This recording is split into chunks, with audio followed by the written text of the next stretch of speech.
Here's the brief. News from the world over this week. President-elect Donald Trump kicked off a thank you tour on Thursday with stops in Indiana and Ohio. At the appearance in Indianapolis, Trump saluted the workers of the heating and air manufacturer Carrier. Earlier in the week, Trump struck a deal with the company to keep about 1,000 jobs at the plant. Earlier this year, Carrier announced that the plant would be closed and its jobs shipped to Mexico. Throughout his campaign, the Republican businessman repeatedly pledged to save that factory and ones like it as part of his plan to rebuild the American manufacturing industry. He issued a warning to other companies considering moving jobs offshore. Thank you, everybody. Companies are not going to leave the United States anymore without consequences. Not going to happen. So one of the things we're doing to keep them is we're going to be lowering our business tax from 35%, hopefully down to 15%, which would take us from the highest tax nation virtually in the world. This is terrible for business. Meanwhile, the president-elect's cabinet continues to take shape. On Monday, Trump nominated orthopedic surgeon and top Obamacare critic, Congressman Tom Price for Secretary of Health and Human Services. The Georgia Republican who chairs the House Budget Committee has drafted legislation to replace Obamacare and offered proposals to reform both Medicare and Medicaid. And on Thursday, it was announced that Donald Trump intends to nominate retired Marine General James Mattis to be Secretary of Defense. To take the job, Mattis will need Congress to pass new legislation to bypass a federal law, stating that defense secretaries must not have been on active duty in the previous 7 years. Congress has done that just once, when General George C. Marshall was appointed to the post in 1950. Mattis left the Marines in 2013. An announcement is likely by early next week, according to people familiar with the choice. And just before the Thanksgiving holiday, Trump announced his education secretary, Betsy DeVos.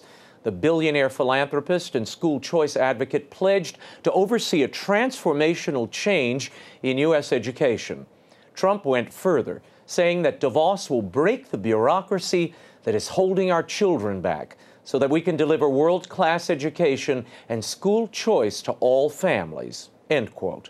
More on these and other Trump cabinet picks with Congressman Sean Duffy later in the show. And in the wake of the death of Cuban dictator Fidel Castro, President-elect Trump has threatened to undo President Barack Obama's push to normalize relations with the communist nation. Taking to Twitter, Trump wrote, "If Cuba is unwilling to make a better deal for the Cuban people, the Cuban American people, and the U.S. as a whole, I will terminate the deal."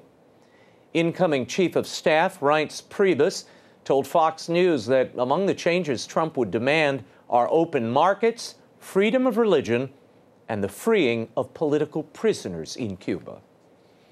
Back on Capitol Hill, Congressman Nancy Pelosi beat back a challenge on Wednesday to maintain her leadership reign as House Minority Leader. Pelosi beat 43-year-old Congressman Tim Ryan of Ohio 134 votes to 63. It was the smallest margin of victory for a House Party leader since at least the 1990s. Pelosi, a professed Roman Catholic and a staunch defender of abortion rights, has led the House Democrats since 2003.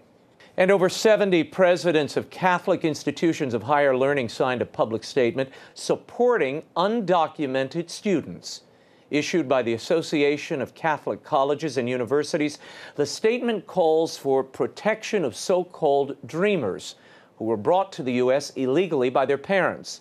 Specifically, they're calling for a continuation of DACA, the Deferred Action for Childhood Arrivals program. This was instituted by President Obama in 2012. DACA shields deportation for 2-year periods for those illegal immigrants who arrived in the U.S. before their 16th birthday. Over 720,000 of these students have been approved under DACA. President-elect Donald Trump has said on numerous occasions that he would end such programs and clamp down on illegal immigration.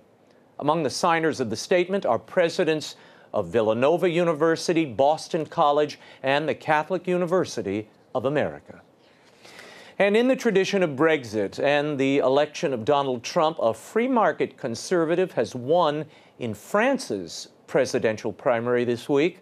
Former Prime Minister François Fillon took the center-right primary by a landslide, making him the leading candidate to challenge far-right Marine Le Pen in France's presidential election this spring. Fillon, who is a practicing Roman Catholic and father of 5, easily defeated his challenger with 68% of the vote. Fillon's platform?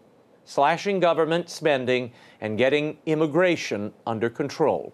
Sound familiar? Meanwhile, current French President François Hollande announced Thursday that he would not seek re-election in light of his single-digit approval ratings.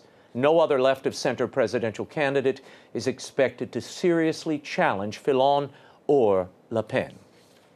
And Pope Francis confirmed this week that he may make the first papal trip to Ireland in nearly 40 years. He could also be making an historic visit to Northern Ireland. The Pope confirmed his 2018 Irish visit during a Vatican meeting with the Prime Minister of Ireland, Enda Kenny. The late Pope John Paul II visited Ireland in 1979, but he could not go north because of sectarian violence there between Protestant loyalists and Catholic nationalists. The Democratic Unionist Party leader said she would be willing to meet with the Pope as a head of state if he travels to Northern Ireland. But she said in a statement that the invitation must come from the British Foreign Office. Free Presbyterian ministers have said they will protest a papal visit to the north. In the Republic, Francis will be facing an Irish church with declining numbers and disillusionment following revelations of widespread abuse carried out in some of its institutions. And the letter issued by 4 cardinals asking Pope Francis to clarify his teaching in the apostolic exhortation Amoris Laetitia continued to make waves.